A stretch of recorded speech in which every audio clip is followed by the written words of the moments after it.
कैसे एक शख्स पर दरिंदगी इस कदर सवार हो सकती है कि वो अपने पूरे परिवार के सभी सदस्यों की एक के बाद एक बर्बरता से, दरिंदगी से हत्या कर देता है। ना सिर्फ बड़े और बुजुर्ग की, बल्कि छोटे छोटे मासूम बच्चों तक को भी उसने नहीं बख्शा और उन बच्चों को बड़ी ही बेरहमी से मार डाला। आइए बात करते हैं इस हृदय विदारक, रोंगटे खड़े कर देने वाली घटना की, जो उत्तर प्रदेश के सीतापुर डिस्ट्रिक्ट के पाल्हापुर गांव में घटी, जब एक ही शख्स ने अपने ही परिवार के 6 लोगों को मार डाला। घटना की शुरुआत होती है 10 मई 2024 की सुबह, जब पाल्हापुर गांव के लोग रोजमर्रा की जिंदगी के लिए सुबह उठते हैं और अपने नियमित कार्यों के लिए घर से बाहर निकलते हैं। जब घर से बाहर निकलकर लोग इधर उधर जा रहे होते हैं तो एक घर के, काफी संपन्न जो एक घर था, उस घर के नीचे 3 बच्चों को तड़पते हुए देखते हैं। 2 बच्चों की मौका वारदात पर मौत हो चुकी है और एक बच्चा वहां पर तड़प रहा है। जिन बच्चों की टांगों को, बाहों को बुरी तरह से तोड़ा गया था, उन्हें बहुत निर्ममता से, बहुत ही हैवानियत के साथ उन्हें ऊपर से उठाकर नीचे फेंक दिया गया था। तुरंत आनन फानन में पुलिस को सूचना दी जाती है, एम्बुलेंस बुलाई जाती है। जो बच्चा अभी तड़प रहा था दर्द से, उसे अस्पताल भेजा जाता है, जहां बच्चे की अस्पताल में जाकर मौत हो जाती है। बच्चा नहीं बच पाता है। अब घर वाले घर के अंदर दाखिल होते हैं, देखते हैं कि अजीत, जो उसी घर का एक सदस्य, वहां पर रो रहा है, चिल्ला रहा है। वो सबको बताता है कि किस निर्ममता से, किस बेरहमी से मेरे भाई ने अपनी ही पत्नी, अपनी माँ और अपने 3 मासूम बच्चों को मार डाला। पुलिस मौका वारदात पर पहुंचती है और पुलिस के सामने अजीत, जो कि इकलौता गवाह था, इस चश्मदीद गवाह था इस घटना का, वो रो रो कर पुलिस को बताता है कि मेरे भाई और भाभी के बीच में आपस में बिल्कुल नहीं बनती थी। मेरी भाभी काफ़ी संपन्न परिवार से थी। उसकी भाभी प्रियंका पूर्व मुख्यमंत्री, यूपी के जो पूर्व मुख्यमंत्री रहे हैं वीर बहादुर जी, उनकी पोती है। तो और खुद भी एक काफ़ी अच्छी इंश्योरेंस कंपनी में काफ़ी अच्छे पद पर कार्यरत थी और वो लखनऊ रहती थी। तो वो बताता है कि मेरी भाभी में काफ़ी सुपीरियरिटी कॉम्प्लेक्स था। मेरी भाभी मेरे भाई को अपने से हीन समझती थी, क्योंकि वो खेती बाड़ी करता था और अक्सर उन दोनों में बहुत झगड़े, कलह कलेश होता रहता था। और मेरा भाई नशा करता था, शराब पीता था और अन्य कई प्रकार के नशे भी करता था।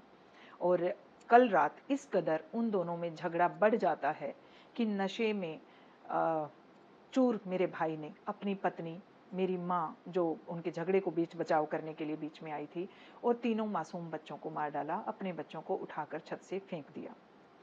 हालांकि पहली नज़र में बात सही नज़र आती है, अजीत की बातों पर यकीन कर लेती है पुलिस और लाशों को पोस्टमार्टम के लिए भेज देती है। हालांकि कहीं कुछ था जो पुलिस को चुभ रहा था।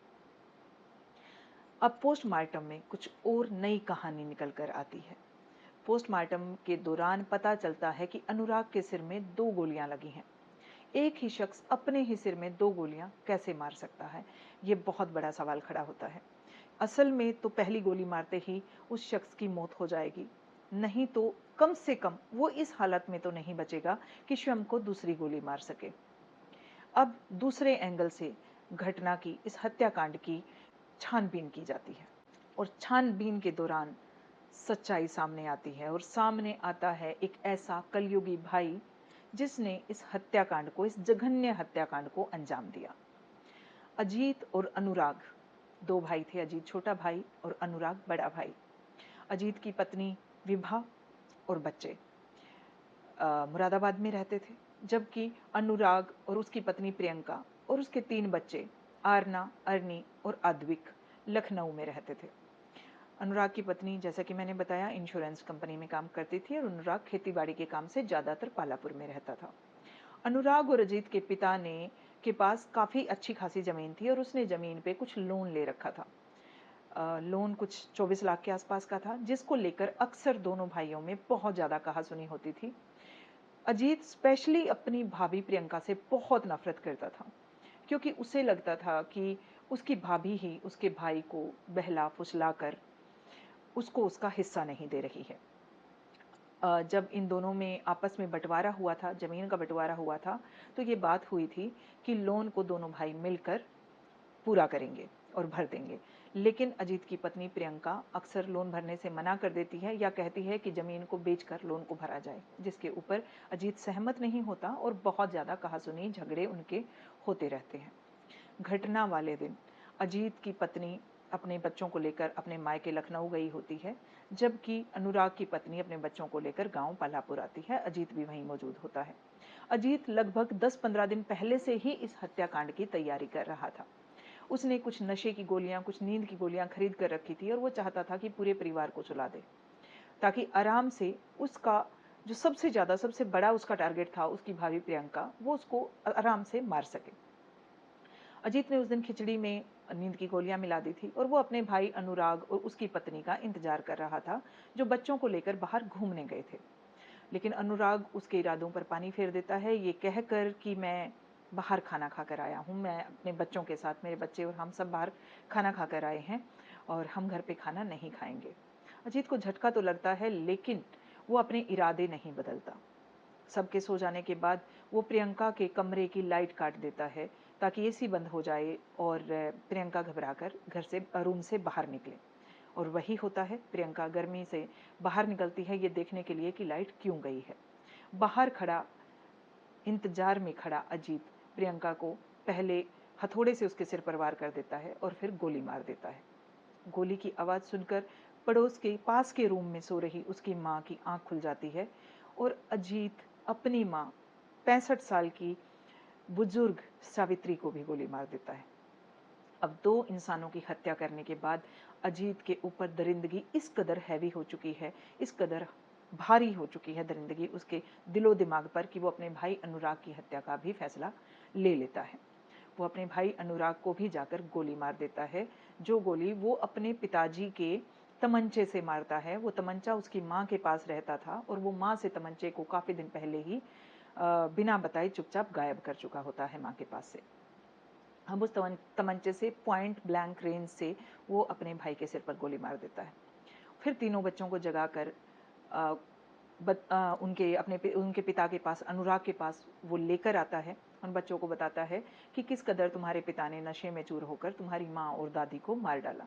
बच्चे रोने लग जाते हैं, शोर मचाते हैं और वो गुस्से में आकर पहले बड़ी बेटी को गोली मारता है, आरना को, जो गोली आरना के सिर से छेदती हुई उसके पिता के गाल में से होती हुई उसके सिर में जाकर अटक जाती है। यही वो गोली है जो दूसरी गोली पोस्टमार्टम के दौरान अनुराग के सिर से मिली और जिसकी वजह से असली हत्यारे तक पुलिस पहुंच पाई। अब दोनों छोटे बच्चों को भी वो घसीटता हुआ और छत पर लेकर जाता है, उनको हथौड़े से उन पर वार कर देता है और उठाकर छत से नीचे फेंक देता है।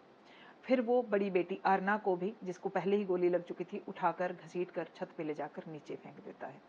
उसके बाद सुबह 5 बजे वो सब लोगों के, गांव वालों के जगने का इंतजार करता है और जैसे ही गांव के लोग घर के आगे इकट्ठा होते हैं, वो रोकर, चीख चिल्लाकर नाटक करता है कि मेरे भाई अनुराग ने पूरे परिवार को मार डाला। लेकिन कहते हैं कि भगवान के घर देर है अंधेर नहीं, और सच्चाई छुप नहीं सकती, सच्चाई सामने आ जाती है।